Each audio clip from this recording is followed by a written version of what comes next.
I'm my sister's maid of honor, so we threw her a Mamma Mia themed bachelorette party in June. I was living in Indianapolis at this time, so on Thursday morning, I drove the 8+ hours home to Pennsylvania and then hopped right into her car and headed down to Ocean City, Maryland that evening. On Friday, my sister got up and went for a run, and the bridesmaids and I that were there early got to work decorating this condo. Now, we were lucky. My mom's decorations already matched the theme. My sister was thrilled to see all the decorations when she came downstairs. Oh my gosh!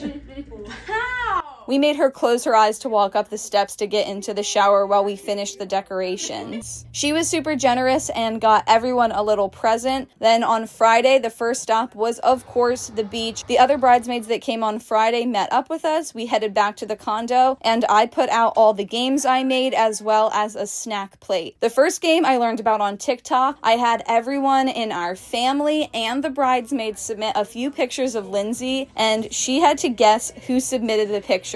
Now, I was excited for this game because I had plenty of pictures for my sister that I was ready to print out. Now, was she happy about all of them? No. Was it hilarious? Yes. Did we ultimately all have a great time and get to know each other with this game? Yes. So take TikTok's advice and do this game. It was so much fun. I had a few more games planned, including turning us all into men and then making everyone decide if they would swipe right or run. We also played Bridal Jeopardy before we had our movie night with popcorn, and we of course watched Mamma Mia since this was a Mamma Mia themed party. The one thing my sister wanted to do on this trip was go on a Surrey bike ride, so you know what that means. The next morning we were up and out the door and on bikes, having so much fun at my sister's bachelorette. We headed to the beach later that morning and were promptly rained out, so we took this quick group picture and headed back to the condo to hang out. We started to get ready for our night out, and I made this gigantic charcuterie table for everyone. We all made sure to take pictures with my sister. As you can see by this series of live photos, I really struggled with taking pictures on this night. It was like it was the first time I ever took a photo in my life. We went out to dinner at Secrets and then stayed for the rest of the night. There were other bridal parties there. There was Mia Thermopolis as a bride and Gru and his minions, which was just hilarious. We made sure to get a picture of my sister and the other brides before we grabbed a quick picture with Santa Claus. One of the other bridesmaids and I spent the night trying to convince the DJ to play Mamma Mia. He settled on giving her a shout out on the loudspeaker, which was good enough for us until we got back on the bus to our condo, and there were a bunch of high schoolers on there with a speaker, and we were able to convince them to play Mamma Mia. The next morning we were back on the road to Pennsylvania, and that was a successful bachelorette trip for my sister.